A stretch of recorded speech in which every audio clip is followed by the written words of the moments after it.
Another edition of Deconversion Stories. And today I'm talking with, we've recently met, but we've become friends. And her name is Angie, or AngieDell66, as you know, as her name, but not actually her Twitter handle, which is in the description below if you want to follow her on Twitter, which I recommend. And I also have a link to her channel on YouTube where she does some karaoke stuff. And I got to tell you guys, she's got a fantastic voice. If I believed in angels, I'd say she had a voice of an angel, but there you go. Yeah, you know, you're very good. But today we're not really talking about karaoke. We are talking about deconversion stories. So why don't you take us back to the earliest time you can really remember where you sort of started thinking this stuff was like nonsense and you know, those dominoes that fall one at a time, and, you know, and the ins and outs and the journey to becoming the atheist that you are today and becoming a bit of an activist yourself. So I don't know if I'm an activist. I'm just blunt and outspoken pretty regularly. We'll call that activism. I try to temper it with niceness as much as possible. Some people don't warrant that treatment, but I just leave them alone. Yeah. Oh, no, I agree. I didn't have a super religious upbringing or anything. We were Christian light Methodists. Parents Christian light. Sent us to church, you know, it was youth group and all funsies and trips and stuff like that. When I was 18 in 1985, I was, I guess, the epitome of the rebellious 80s child, of course. And so I got in some trouble and had gotten kicked out of school. And so my parents put me in a super fundy Christian school, private school. Oh, yikes. Tiny town we were in. It was like the only other option that I had. But they were, of course, insistent you will get a diploma. We don't care where it comes from or what it looks like. You're going to have one, you know. And this was already senior year. I had like 3 months. And part of their curriculum was this Bible curriculum. And so I had to go from Genesis to Revelation through their little workbooks, line by line and chapter by chapter. And I remember doing that and thinking, this doesn't make any sense. Wait a minute. How is God perfect, but God's jealous here? Well, I thought jealous was a sin. Wait a minute. You know, so even at that, you know, age, and the fact that I didn't really care at all about whether there was a God or not, I really didn't give it a lot of thought. I was sex, drugs, and rock and roll. It was 1985, for goodness sake. So I just, it kind of stuck in my brain, but I never gave it much thought. Later on, as I got into my early 20s and I had kids, and I had a baby that had some heart defects and she had some problems and had to have surgery and stuff early on. And I was in a terrible marriage. And I was one of those desperate people that couldn't figure out why my life sucked so bad. And I found a very, not what they call non-denominational. It was basically Assembly of God. That's what I learned later. They had been Assembly of God, and then they just changed their name. Oh, yeah. But they still held the same tenets and all of the, you know, gifts of the Holy Spirit and things like that. And did you find that it differed a little bit from what you previously knew? Oh, it was 100% different. It was completely different. And that's why I think I jumped on it, because I thought, well, gosh, I've been doing it wrong all this time. You know, I never didn't believe in God, because that was not a thing in my world, my universe. Everybody I knew, everybody I'd ever encountered believed in God, right, or something, you know, or something. I didn't have a concept of atheist, or that there were people that didn't have any belief in any particular anything. Right. Yep. So that was just not a thing that I even thought that I could ever be a thing. So it that went on for a good amount of time, and I got real hard into it, and doing the prison ministry was my thing, and singing. Okay. Putting on shows for the prisoners and getting them all saved, and, you know, making sure they get to heaven too, all those lovely rapists and murderers. Yeah, so there was that, and I got to move up, what I call move up in the ranks quite a bit in the church and in the ministry in general. And they tend to say things when you're doing that I guess they think you can handle it. I don't know why they particularly say certain things, but I had an instance. We had gone to one of the prisons, and I had dyed my hair like a bright burgundy red color. It looked really I've good. done that too. It was freaking awesome. It looked good. And I've always and will always be a larger girl. And so I think I had on like a bright purple dress or something anyway. And the lady that was the leader of our group was like, well, I just don't think that's appropriate that you've dyed your hair that color. And you should clear these things with me before you do such things. Now, this woman is 5'0" and has bright Lucille Ball dyed red hair. Former Pentecostal pastor's daughter. And she's telling you how you should dye your hair. Tonks, right? Yeah. Wow. And she's telling me she don't think I'm appropriately. So we were already there. We went in, we did the thing, and I had pulled oh God, what are they called? Chaplain aside. And this was a older man that I knew and respected as a leader in the whole church thing, like not just my church, but this guy knows stuff, right? He's been doing this a long time. He studied the book. He knows stuff that I don't know. And I asked him, what do you think? I mean, is this a problem? Should I, bleach it all back out, or is this really going to be a problem? And he's like, no, it doesn't matter. They're not here to get saved anyway. They're here to see the girls and hear some music and get out of their cells for a while. And it looks good on their record. If they go to church, then it counts towards their get out of jail quicker time. And that was like the first domino. Dink. Yeah. And I was like, wait. And because it took me back. I didn't even know what to say, because I thought that doesn't jibe with all of this that I've learned up to this point about what really is going on here. And so I kind of backed out of that a little bit, and I started questioning everybody. Of course, I went to the little red-haired lady first and was like, okay, he said this to me, and what do you think about this? Is he right? Is he wrong? And what are we doing here? Is this really doing anybody any good? Am I actually helping people? What's going on? Nobody had a good answer. They would say, oh, well, go read this verse, or go read that verse, or here, this is what our church believes. And I'm thinking, that's not what I asked you. I'm asking you, is this real? Is this true? Am I doing a good and right thing here? I was already kind of skeptical. I already believed in evolution was a thing. I knew I understood it from, 10th grade science class. Right, sure. Yeah. So it was not that even I had to go really hard for it. Wait a second. When you say you understood it from a 10th grade science class or whatever, they didn't not teach that because you're in Texas, right? I thought they were. No, they taught. I had, thankfully, awesome science teachers, and I loved science. It was my favorite subject because I didn't have to do all math, and I yeah. And English and science, that was my thing. I'm a word nerd and a science geek because I liked being able to prove stuff.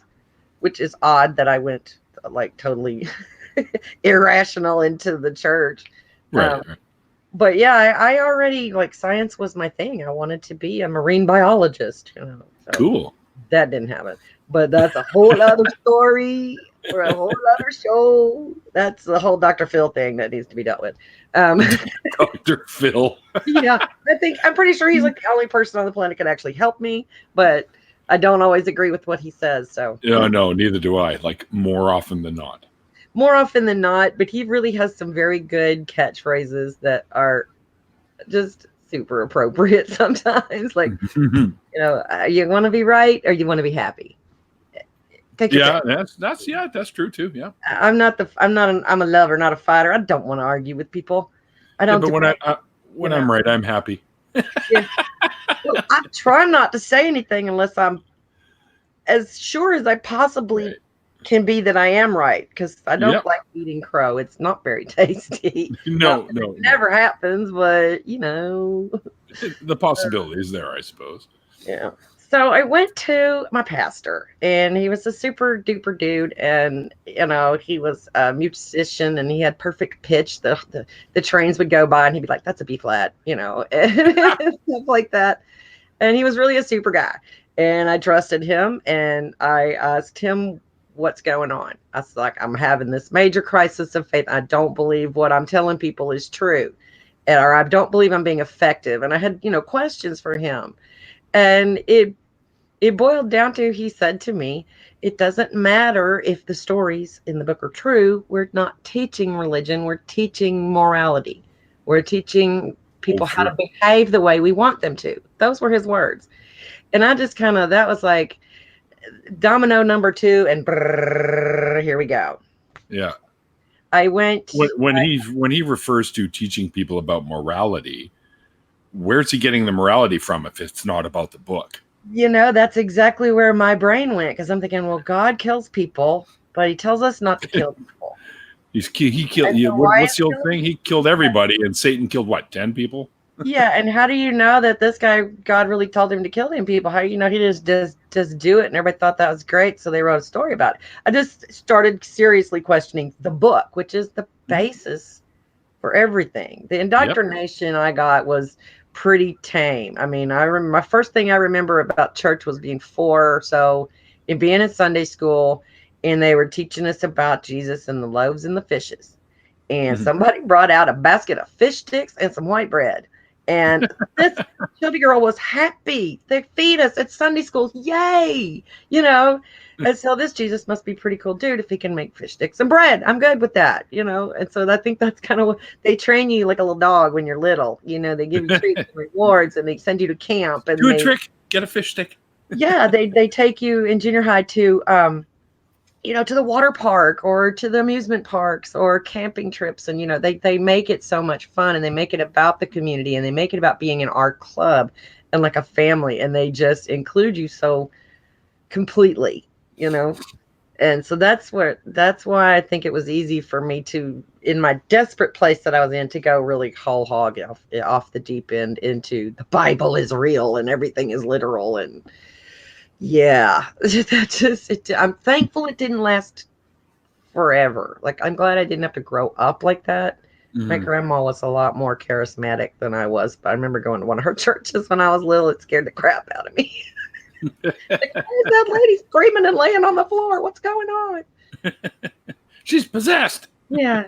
So I just kind of slid out. I kind of ghosted my church. It worked out perfectly. All of this was happening about the same time I was getting remarried for the 3rd time and moved away from the area. So I couldn't get to that particular church very quickly. And I wasn't here in my little tiny town in the woods very long, maybe a week or 2 before the Baptists came knocking on the door. Uh-oh. I was like, you know, I've tried your flavor before. I didn't care for it. The first thing that person asked me was, not, are you a Christian? Are you saved? Do you believe in God? None of that. Just, are you a Baptist? I was like, well, I was once. You know, I did that part too for a while. So I don't know. It just. Were you ever actually baptized? I have been baptized 3 times. So oh wow, you're like super saved. Yeah. Either way, I've been sprinkled once and dunked twice, honey. So if it's there, I'm getting in. So free swim. Well, the Baptists say once saved, always saved. The Methodists say, no, that ain't the truth. So who the hell knows? Right. I don't even care. Part of me wishes that it was true and that I could get to go up there and just have me a little chat with that person that's in charge. Yeah. Randy's got some advice for him. Whatever. I got some choice words. He's got some splaining to do. yeah, definitely. I mean, if it is the case and he's there, he definitely has some explaining. Exactly. So we just got, I did like ghost hunting for a while and was kind of in search of a soul to see if everything I believed was wrong, or if just the Jesus part was wrong, or if there was like a universal energy, or, you know, I didn't go full on woo because I already love to collect rocks and minerals and stuff, and I know they don't have special powers. They never helped me up to this point, and I've had them my whole life. So I never kind of went. I like rocks and gems. I think they're gorgeous. Oh, they're fantastic. They're just, I love them. People think I'm crazy. I guess you don't, since you like them too. So. Well, I still have a few, but I gave most of them away to a friend of mine who's an actual collector. Yeah. And when she took a look at my collection, she said, "Hey, wow, this is great." And I'm like, "Oh, really? You can have them." And she took them. Oh no, I love my rocks. I know they're not all rocks, so don't gemologists call me up and say, they're minerals, not rock. They're my rock collection. And that's what I call it. I know the difference. But I have infected my children and grandchildren. So we have a whole family of people that can't walk down the road without bending over and picking something up. That's great, though, because that's like scientific inquiry, really. Yeah. Geology. And my friend Steven is a geologist. So he'd be proud of you. He'd be very proud of you. That's cool. That was one of my favorite classes in school. I had a teacher. We did the first half of the year was marine science, and the second half of the year was geology. And Mrs. Cottingham, if you're watching this, I don't know where she is or whatever happened to her, but she was the best teacher I ever had, and I loved those classes. And that's why I understand, like, when people would say something about biology, and I was like, yeah, okay, I get that. Okay, evolution makes sense that things change a little bit over time, and for this, that, and the other reason. I never thought we came from monkeys, you know. It's not even a thing, y'all. Well, we didn't directly, but we share a common ancestor with monkeys. Right. But yeah. So that's it. It wasn't too hard for me to make the leap. Thank goodness. I'm reasonable enough, and I have a love of Star Trek and all things Vulcan. So I would try to use logic when I can. Yes, but I am a girl, and that goes out the window. So sometimes. Well, you do have the Spock bear behind you, so yes, he's my. He helps me. I can see him back there, like, chill out, don't spaz, don't freak, you're good. Remain calm. Like Jiminy Cricket. You have a Jiminy Cricket too? That's my Spock bear. Oh. No, I have learned I am my own Jiminy Cricket, and okay. All those years I thought I was getting advice from somebody else. It was really just me. So yeah. Well, that's what they say. Prayer is talking to yourself, giving yourself advice. It is, and that's probably the only thing I really truly miss about believing in God was having the imagining that I was talking to someone that could actually possibly help me and might. You know, that feeling of not being by yourself, not having nowhere to, no option here, so that's probably the only thing I miss. But I'm learning to fill that with other things that are more important and real. I can put my hands on them. So. Yeah. You can always just pick up the phone and call someone that you trust enough to confide in. Exactly. Right? And I am so grateful for finding this community of folks. You guys are just amazing. Like, well, who knew this was going on over here on YouTube? And that I get to be a part of that is a very, very big deal for me. So yeah, well, you were a big part of the fundraiser for Doc. So oh my gosh, that was a pile of doo-doo I stepped in, wasn't it? Yeah, but it was a lot of fun. I mean, it was great. All of us kind of took turns doing it, and it was a good time. I enjoyed. What did we end up raising for him? I can't remember, or I don't know if I knew. I know we got over $1,000. I want to say it was close to close to 1,300. Wow! Right about in there, and it's still going on. So if you want to post that link, that's anytime you want to share that, because I'm not sure he's going to hit that. He would still be able to get that particular vehicle that we were shooting for, but. The fundraiser itself is still going on. We're still trying to raise a little money here and there, and everybody's helping out. But most of us have really small channels, and so it's kind of hard to get the word out into the big wide web. Well, I got lots of moderators in the chat that could drop that link just for fun. I do believe, Nadine's there. She's got it. I'm sorry, I have not been paying attention to the chat. I'm like fan geeking out over Neil, so y'all forgive me. Well, Orla says they hit 1305. Okay, good deal. So yeah. Far, so. And Nadine says, or is asking if she should rename me to Jeff, like is it Gordon? Jeff Gordon? Ooh, so I'm thinking she said something about vroom, whatever that means. And I have a Jeff Gordon jacket that belonged to my dad in the closet there. So I was a Sterling Marlin fan. When he retired, I just kind of quit giving a crap. So I was never. I mean, I'll watch him, but I didn't have. I think if I had to pick somebody It would have been old school, like Cale Yarborough or something.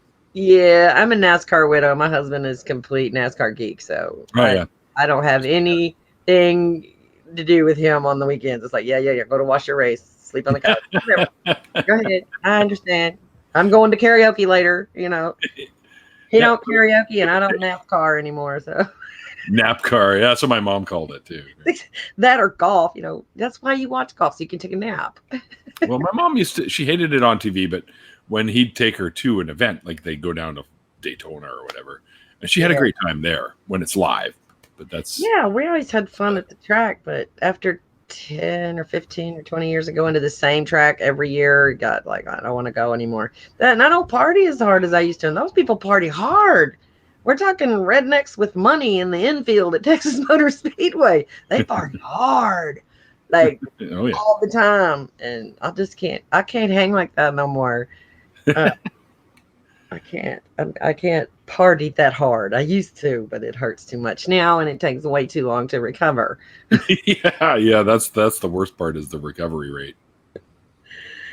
I mean, I don't get as stinking drunk as I used to as a kid, but I've been known to tie a few on and end up having to stumble upstairs just to get home. Yeah, I try not to do that. I'll drink a little if I go out for karaoke, but it's always got to be just a little because I'm always the driver. Dad is my karaoke buddy, and he's like 79 now, and I make sure he gets out at least once a week. We go sing, That's great. I have a karaoke business. I am a KJ too, and I do like a one-woman show and offer entertainment options for the people in the Polk, San Jacinto, and Trinity County area. Wow, this is something I did not know about you, that you actually had your own karaoke. Diva Angie Karaoke in Facebook. I am on Facebook with that one. Yeah. Awesome.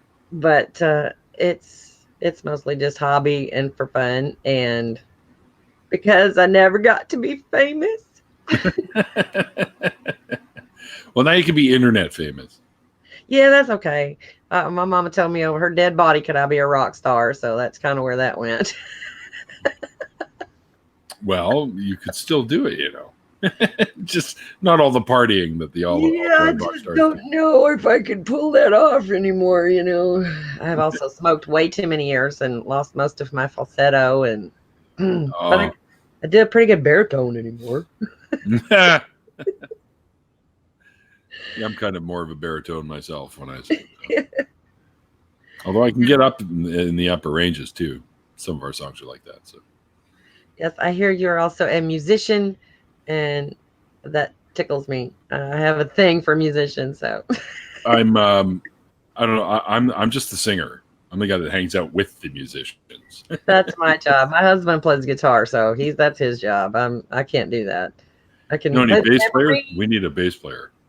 Yeah, I have a bass guitar, but I never could play it. I tried. I just never could.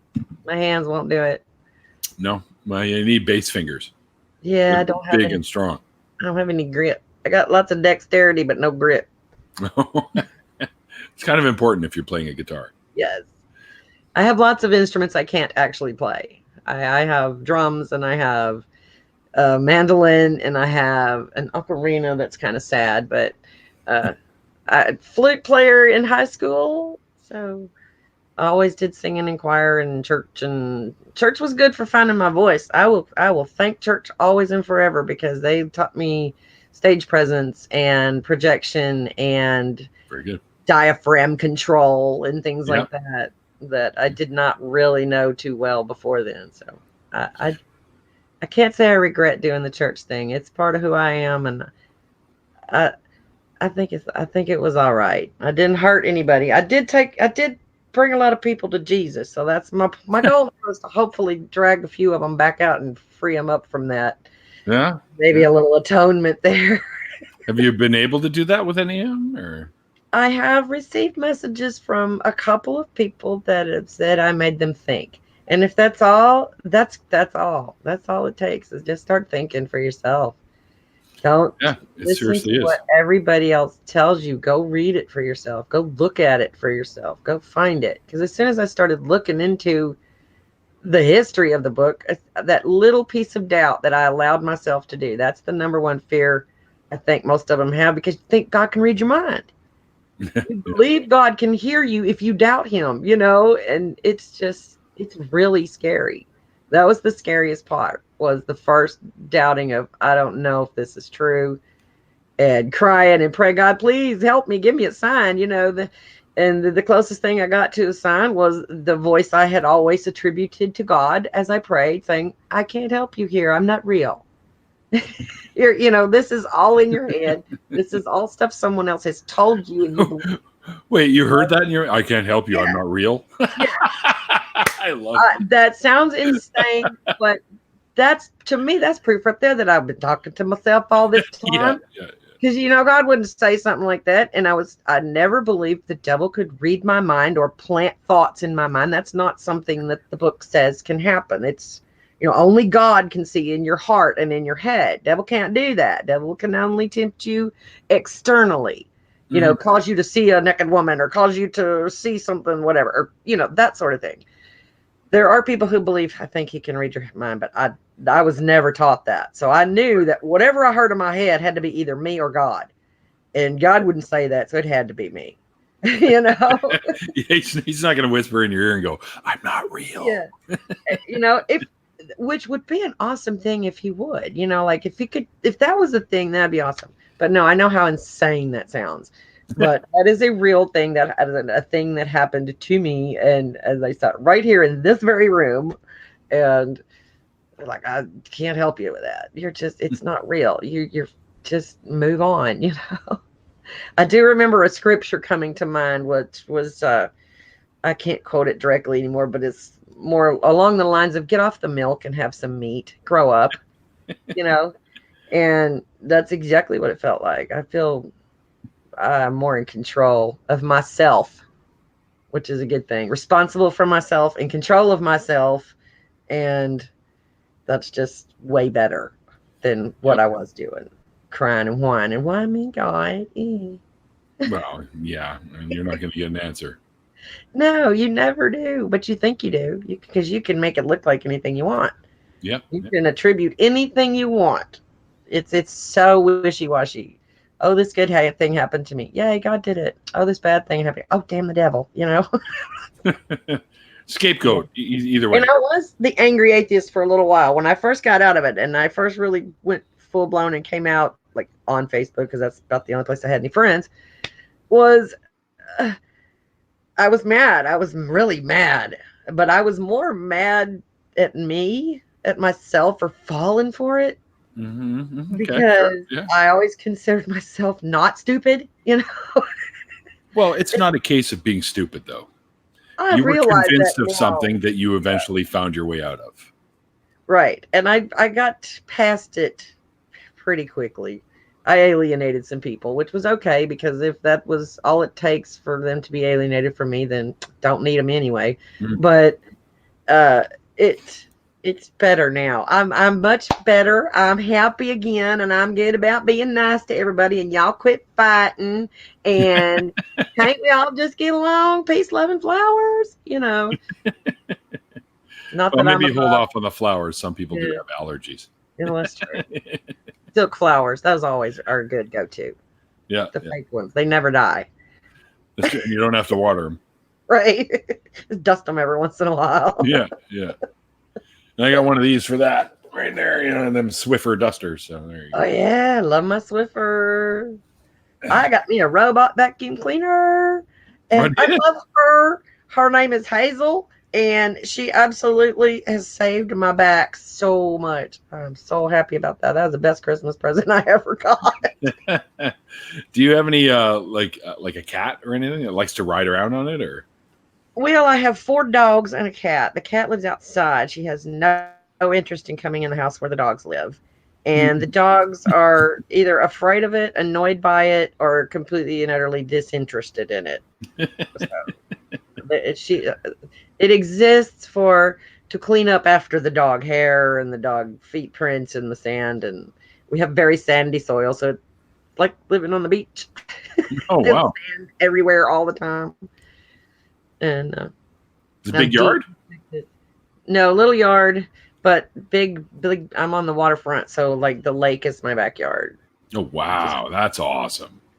Yeah, it's okay. I It's fish some. okay. It's overrated in my opinion. Yeah, but that's because you're Butterfishing used like a to it. big woo-ha. It's overrated to me. But Yeah, I love fishing. I go out as often I as I love can. fishing. I don't have time to fish much anymore, but I'm raising my two oldest granddaughters, and so I'm in my second motherhood, which is a blessing and a curse. How old are they? 5 and 9. Oh, oh, they're just Yeah. young and still. Yes, and school starts in 2 weeks. Yay! Yeah, you finally get some free time to yourself, I guess. Yes, and they're both in school full time now. Yay! Granny gets her days back. Awesome. Which means more content for y'all on my YouTube channel. Oh, there you go. Yeah, I would like I was telling you before we got going. I was over at your channel because I was grabbing the link so I could put it, Yeah. and I watched a couple of your little karaoke things that you did there, and I'm like, holy shit! I had no idea she could sing like that. So yeah, you guys go check out her channel, and she does one of the ones I watched was When a Man Loves a Woman, and what was the other one? The Purple Rain. Yeah, Purple Rain, because I was a Prince fan. Oh, I Look at love. me. I look like a metalhead, but I like all kinds of music, to be honest. Me too. Me too. The only thing I'm really bad at is opera and rap. I can't really do either one. I can't either. So I like just about everything else. and I'm not a huge country fan, although if I do like, if there is some country that I would like, it's usually the old, Johnny Cash, Willie Nelson, that kind of stuff. Yeah, Patsy Cline and yeah, that's my thing too. I'm a country and western purist, I guess you call it. If it's got too much bass or too much rock and screaming guitar, that's not country to me. Yeah. That's rock, which is fine. I'm a rock and roll person in general. It's- If I got the radio on, I'm listening to classic rock, Yeah, me too. But I mean, it's old heavy metal country. Ozzy and stuff. So That's what they call that stuff, right? So the new country. yeah. When they start calling it the Oldies channel, I get a little depressed. But I mean, Okay. our country. I mean, our classic rock station here is called Rock 101, and now classic rock includes the 90s. yeah, I know, right? Right? So you're hearing Nirvana, Pearl Jam, and Soundgarden, Screaming Trees, classic channel. I was like, no. Smashing Pumpkins and stuff on there now, and I'm like, this is classic rock now. Holy fuck! I feel old now. I missed out on some of the 90s. That was during like my peak church lady phase when we didn't even have a television because it was the tool of the devil. Right. And that's special. All we listened to was Christian music, and we went to Carmen's concert and Petra and stuff like that. So yeah, I missed some of the 90s, but I never was a big fan of grunge anyway because I don't know. I like my rock stars to look good, Well, you didn't think Chris Cornell was a good-looking guy, or Eddie He was Vedder? pretty. He was pretty in the face, but they all to me looked like they could use a good bath or a shampoo. Hence the name And of the music, right? being a hairdresser, I'm all about some grooming sometimes. Like, are you sure? You just kind of look like you might have just pulled that out of the hamper. Just give it a quick sniff and went, yeah, it's passable. Yeah. Away you went. I'm a whole lot less judgmental now than I ever was when I was a religious person too. I don't tend to judge people externally as much, which is hard in being in the beauty business. Like that's my job is to look at you and find out what's wrong and fix it. Help you fix it so you feel better about yourself. You might want to maybe consider not phrasing it that way. You might want to say, I'm not looking for what's wrong. I'm looking for what's redoable. I'm looking for what they think is wrong, I guess is how I should have said it. Sure. Like if they have an issue, they want you to take it. I don't like this. What can I do? That was generally the gist of everybody sitting down like, this is bad. How can you help me fix it? You ever hand them a razor? I rarely had to do anything extreme. Most of the time you just got to talk to people because it's usually a self-esteem thing. It's not really about how they look. There's not really anything wrong with their hair. Let me show you how to fix it. Let me show you what you can do to make that thing that's bothering you about it not bother you so much. Right. Or if they just want a new style because they've had this one for years, right? So Yeah. that seems to be the majority that I've ever encountered when I've been visiting my friend while she did her work. Yes. Was I'm tired of this. Give me something new. Oh, sure. Sit down. We'll go. Those are the fun ones too. It's like, oh, I don't care. Do whatever you want. I'm just gonna read this magazine. And you're Yeah. like, yes. You're like, Here you go. I run back into the shed and bring out like garden shears. Are you ready? Yeah. Yeah, that explains my love-hate relationship with the makeup too. It's like sometimes I have to in my own mind. If I don't put it on, I just don't look right. And then there are times I just don't care. You can look at me in all mine, all natural glory, and don't care. It used to be a major issue with me. Now it's just like if I'm going to be on stage or if I'm going to be in camera in front of a lot of people, I will probably put on some face. So. I remember the first time I heard that expression when I was young. I was probably about 6 or 7. And my mom said, "Yeah, I'll be right back. I got to run and put on my face." I'm like, "What?" Yep. And that's it. You didn't put on a new fit. Like, what are you, Mr. Potato Head? Like, what? Oh my gosh, I wish it was that easy. Yeah. I usually light a cigarette when I start, and if I'm still putting on makeup when that cigarette is done, I've put on too much makeup. It's just, I should be done in about 5 or 10 minutes. Other than that, it's too much. I never take more than 5 minutes to put my makeup on. Yeah, well, see. And you do such a nice job. I mean, the blending is exquisite. It's au naturel, right? The only time I ever put makeup on is if we're performing, and sometimes I'll do the eyeliner thing, right? Yes, guy liner. There you go. Guy liner, yeah. And I used to wear nail polish on my pinkies too, way back in the day. But that was the in thing to do. I'll do my toes, but I don't like polish on my nails. I can feel it. It's like it's heavy. It's weird. Yeah. No, I'm weird. I'm with you. I feel the same. It's kind of why I stopped doing it after a few years of doing it. But. Yeah, it's odd. So, yeah, that's where I'm at now. Now my channel is mostly just me rambling about random stuff and singing. I have a few videos. Those videos that I posted because I had forgotten about them. I was in a contest last year. Oh. And so that's where those videos came from. I actually had someone with me at karaoke. He's like, please take a video of this because it might actually be good. And I'd like to keep it. Yeah. And they were. I found them last night. I was like, oh, crap, I haven't even put these up. So I put them all up there. And lo and behold, y'all got real excited about that. So maybe I should do more of that. Maybe you should. Rambling. I don't know. I have a little video series I'm doing that's Ask Granny, which is come and, tell me, it's like a Dear Abby kind of thing. Ask me a question, I'll throw you out an answer, and you can do with it what you will. Right. That's actually a really good idea. So there you go, folks. If you got questions that you've been pondering for a while, this wise lady here might have some advice for you. So you can always go and drop her a line and see what comes up with it. Right. My standard answer for people with issues is just go buy some ice cream. You'll feel better. Not everybody's got a granny to talk to. Not everybody knows true. Grandma. Not everybody has that person that. And I'm not trying to be ageist. I don't care if you're 90 and you want to call me granny. Go ahead. I don't care. But disclaimer here: I am not a therapist. This is entertainment only, and I am just a well-educated hairdresser with a lot of. They usually have the best secrets too, guys. Yes. I have been a quasi psychologist for almost 30 years. You're like Lucy with the psychiatry box, right? 5 cents. Exactly. Precisely. Yes, I got about that much as Lucy. I'm a little less budgety than it.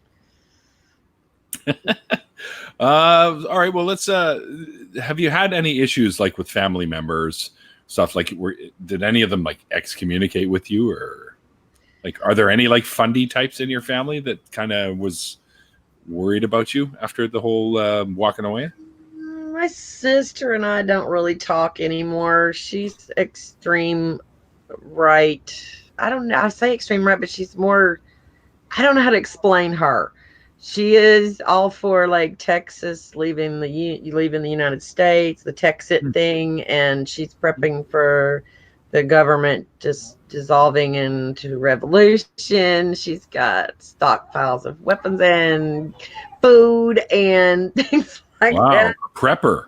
So yeah, we've never been really close. Like we've always been able to deal with each other, but we've never been real close. And now she just kind of won't talk to me. But it doesn't really hurt my feelings a whole lot. Did My that start when you found your way out? It got worse. We'll put it that way. Like I said, she was never, she was my number one bully growing up. She's my older sister, but Oh, she okay. was my number one bully, and of which there were many. uh, but she's just kind of got her own issues, and us. It's better if we just don't. We're kind of like oil and water. It's just better if we don't. Like when my mom passed, called her up and said, "Get up here, Mama's. It's get up here now, or you ain't gonna get to see her again." That kind of thing. And she came, and we worked together, and we helped get the funeral arranged, and everything worked like a well-oiled machine. And we didn't bicker or whine or none. There was none of that. We just got together and got the job done like sisters should do.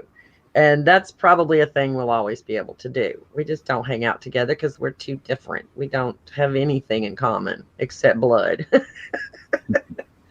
The rest of my extended family, we're not really ever been really close. I think a lot of them, if they didn't completely unfriend me, they at least like hid me on Facebook and stuff. So when I first, like I said, when I first came out, I was pretty upset, and I was that Pretty person that vocal. post the most offensive atheist meme I could find, Jesus doing sit-ups or, plunging for Jesus and then that kind of stuff. That one's classic.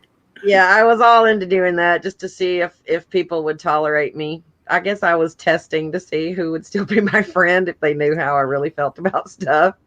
And that worked out pretty good because I called the field a little bit, which was all right. It doesn't bother me. I don't have people say, "Oh, friendship should last forever." Yeah, I don't buy into that. The best friend I ever had stabbed me in the back after 13 years. So forget about that. If it lasts 7 years, it'll last forever crap, right? Friendships come and go. I mean, there Yeah. are people I still consider my friend that I haven't spoken to or seen in a few years, but Oh, yeah. And I know lots of people that the hard part is when people call you friend, but you call them more of an acquaintance. That's my dilemma sometimes is because I know a lot of people and although that's my friend, oh, that's my friend. And I'm thinking, yeah, well, I have a different definition, I guess. I'm more of I can divide into acquaintances and friends and that sort of thing. I tell everybody I only got one friend. That's my husband. That's all I need. I love everybody else, and y'all are all my friends too. But he's my buddy, so that's kind of where I sit on that. I know that sounds ugly, doesn't it? It didn't sound so ugly in my head until it came out my mouth. I'm going to rethink that position, y'all, just so you know, just because it came out like that. Yeah. I just realized I got to plug in my computer here, so give me a quick second. Well, I've met so many good people since I started doing the YouTube and the Twitter thing, and I'm going to have to probably revamp my stance on friendship and really form some good bonds with people because I have met some super guys and some super girls, and I hope to meet a whole lot more. So y'all just take that other thing I said with a grain of salt. Sometimes I'm rambling. Well, you are the one who are in control of who you want to be friends with. So you pick and choose from the best of us or whoever you get along with. Those I are the like people to you have a balance because I'm a pacifistic kind of person. Like I don't want to fight with you. I don't want to argue with you. You can think what you want to think. Just don't push it on me. But I think people who do that, who do want to debate and who do want to argue with the ones who are trying to shove it down your throats and stuff like that are necessary as well. We got to have both. But my only thing is, try not to hurt anybody. If you can just remember, no matter how stupid the person on the other side of that keyboard is, it's still a person. It's just still a person. Yeah. So try to be respectful as much as possible. Some people don't deserve that. I agree. There are some serious troll issues. Oh yeah. But you've got choices. When you're dealing with somebody like that, you can continue and try and have some sort of reasoned discourse out of it, or you can walk away, or you can shut them the hell down. One of those, right? So yeah, I'm more of a, I'll tell them, bless your heart, and then I'll block them. Bless your heart. Yeah, that's Southern for you're so stupid. Yeah, yeah. That's the way I've been told about it. We don't really say that up here. I mean, you hear it once in a while, but it's usually when somebody sees like a crippled kid or something. And, oh, bless his heart, or something like that, right? It's really, especially even down here, it's got multiple meanings. I mean, it can be said sincerely, like if someone you care about is in pain or hurting or something, it's like, oh my God, bless your heart, I'm so sorry. That's an intense intent of I'm concerned, and it's Well, just meaning Southernism. Southernism. There's a new That's what I religion, call folks. it. It's called Southernism. But when you're standing off to the side and you go, you know, I know she wore that dress to the last party. Bless her heart. You know, that's kind of it can also be very much a diss of your Yeah, oh yeah, or your lack of something, whatever it is they happen to be the subject matter. yeah, absolutely. So it's a good conversation stopper because most people have no idea how you're taking it, how you're sending it out when Yeah, it comes across the little keyboard, because that's the hardest part about the internet stuff. If you're not face to face, there's no body language. there's no You can't see that inflection. I was Yeah, grinning from ear to ear when I said that. I was obviously kidding, so it's hard to catch people's humor and stuff just with typing. yeah, because you're not hearing the inflections. So, and inflections mean a lot because just the way you say something can completely change the sentence. Well, most of our communication is nonverbal. We read each other like books. That's how you know when somebody's lying to you. That's how you know when, somebody's trying to end a conversation. They're getting a little further away, and they're getting a little further away, and I understand there are some people who cannot pick up on such clues. I get that. I know and care about people like that, but most of us get most of our cues non-verbally. Talk is cheap. That's for real. Mm-hmm. That's why they always say actions speak louder than words. Yep. Nadine says there's an expression called "bless your cotton socks." I've never even heard that before. Cotton socks. Must be a Newfoundland thing. Damn, that's some of that Canadian stuff I'm unfamiliar with. Hey, we have our Texas here. It's called Alberta. I've heard that, yes. And, y'all please forgive me for being Texan. I've never been more embarrassed to be a Texan in my life. I'm not ever going to not be a Texan because I still like it here, regardless. Texas and if I leave, who's going to help turn the damn state blue? So I'm sticking around. I hear you guys are kind of almost at the half and half point now. It's so localized that it's like Houston is as blue as it could possibly be. It is one of the most diverse. It's a sanctuary city. It's, inclusive of everybody. Austin is super weird and super inclusive of everybody. But then you go up to Dallas and things are a little different there, and it's so localized in the bigger cities and stuff that it's hard to get the whole state with all of our electoral votes to be what it is. And we're very much an oil and gas state. We're very much things that are, what's the word I'm looking for? I hate talking about politics because I suck at it, but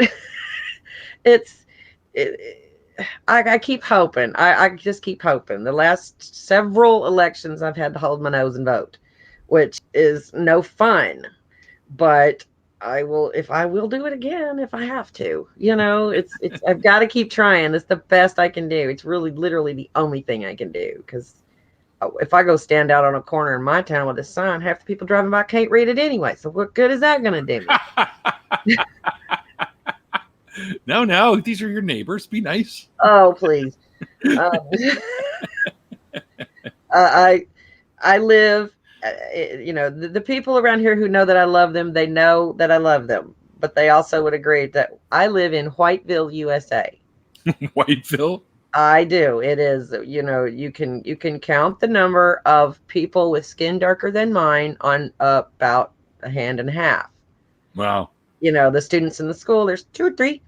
And then, there's, we're trying to get a little more diverse than we used to be, but I happen to know for a fact that there is an active chapter of the Klan in this county. So it's seriously kind of screwed up here. I'd like to get out of here, but I just don't want to go too far. I just want to go somewhere a little less hate. A little less Haiti. Yeah, a little less Haiti. I guess that's it. A little bit more like Haiti. We've got about 1,500 people in the small town population. Of course, there's a lot more in the rural outlying areas, but we have 12 churches. 12 in this tiny little town. There's like 3 or 4 on each street. You know, we have four main streets, and there's churches everywhere. And our mayor was the Pentecostal pastor for a while. And it's really kind of a strange little place to live. That's why I don't talk too much about my husband or his business or anything like that. I don't want to hurt him, but at the same time, nobody has to wonder about how I feel about this place. What's your husband's business?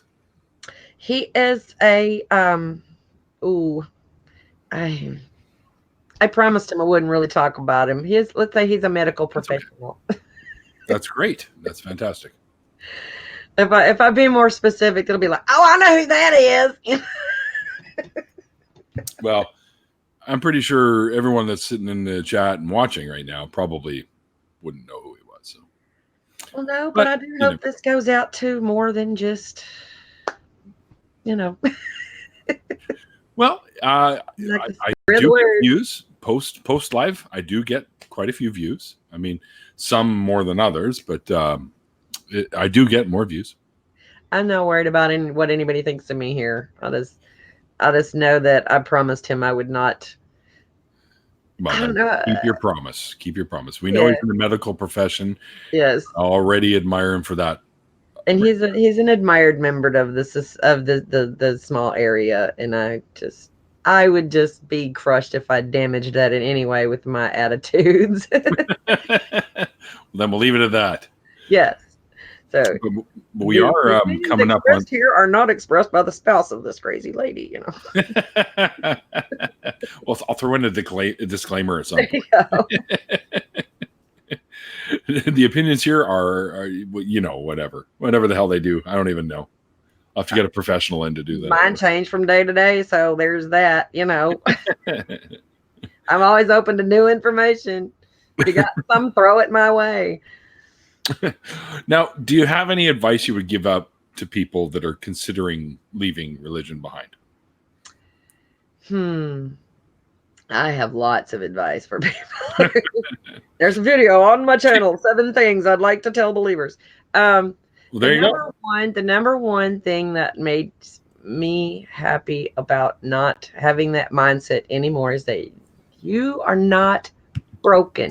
You are not flawed. You are not born in sin. You are not damaged. You don't need to be saved. You're okay how you are. Mm-hmm. All of that is crap to sell you a story so that you'll help pay to keep the lights on at the church and the pastor has dinner on his table. Well said. It's you have to love yourself. You have to allow yourself that 1 second of doubt, that 1 second of maybe this is not real. Can I look into that? And when the lightning bolt doesn't hit you, then you can go from there. Yeah. That's, nothing happened. Oh, it's okay. It's okay to doubt. It's okay to question. And it's okay to not believe that you are deserving to burn in hell. That's just, redunculous. So, yeah, absolutely. Yeah, that's my advice. You're not broke. You might be broke, but it ain't because God said so. That's right. I kind of like Orla's advice in the chat there. She says, run away, run away. Yes, run. Run, please. And the whole lightning thing you talk, every time somebody mentions being struck by lightning, the first image that always pops into my head is that John Candy movie. I think it was The Great Outdoors, and they're at the bar and they're talking to a buddy that's been sick. He's been struck 6 times. 66 times. Yes, I love like white stripe down his head and everything. Yes, that's so fucking funny. Yes, Miss John Candy. He was one of the best Canadians ever. So funny. Never saw anything he did that I didn't like. Even the ones that the critics were like, well, that one was kind of like, no, Candy. They didn't like most of his movies. So. Candy's funny. I don't care. I think my favorites were Planes, Trains, and Automobiles and Uncle Buck. Uncle Buck. Yep. Well, we are closing in on the hour. Awesome. So, I've had so much fun. Me too. And I got to know you a little bit better. I found out stuff I had no idea. And I'm telling you, when I watched your karaoke videos, guys, really go check these out. They're fantastic. She's got a great voice. I was like, I can't share them because I'm too modest. Y'all share them for me. Crap. And you can really sing really, really well. Like, yeah, you're just like, oh, man. I'm like, holy fuck. I was working really hard. You can tell a little if you really listen. I was super nervous because that was a competition. And I am terrible at competing because I mean, I can sing in front of 10,000 people. It don't faze me. But you tell me one of those people has a report card or a grading sheet, or they're judging me as like that. Auditions and stuff. I'm terrible at auditions, things like that, because I get so nervous. I sound like a chipmunk. It's bad. You start singing like Alvin. Yeah. I blame that on my parents because I always got in trouble for bad grades. So. So I don't like the report card idea anymore. Nadine reminded me of another great movie Candy was in, Spaceballs, of course. Oh, of course. May the Schwartz be with you. Yeah, I'm Barf.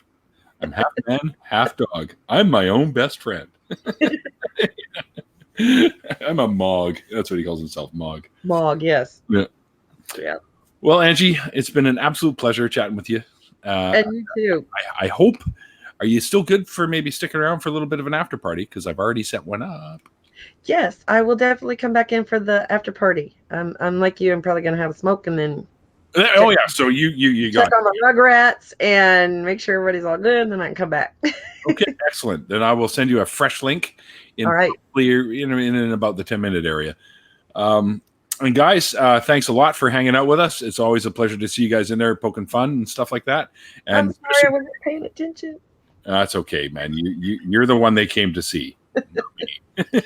They get tired of me. They always want to see who I'm talking to. And Inquisitive Quandary has been probably the best moderator of the day today. Take your wrenches away, people, unless you start helping out with the posting of links and shit here. So IQ and I need to do a duet now. Yeah, but he's got links to your channel and stuff like that he's been posting up there. Thank you so much. So thanks, IQ, for doing that. And thank you guys for hanging out with us and listening to the chat. We will be back in about 10 minutes with an after party. If anyone is interested in joining us, you can let me know through Twitter if you follow me. Actually, I think I leave my DMs open even for people that don't follow me. So, because I'm just, I'm your friendly neighborhood Neil, I guess. So let me know. And remember, there's only really room for 4 more other than Angie and myself. So space is usually limited. And if anyone we do get more than 4 that want to come in, people can hang out for a little bit, then drop out, and others can jump in afterwards. Okay. So we'll take turns. Yeah, take turns. You don't get to go anywhere, though. You're stuck there the whole time.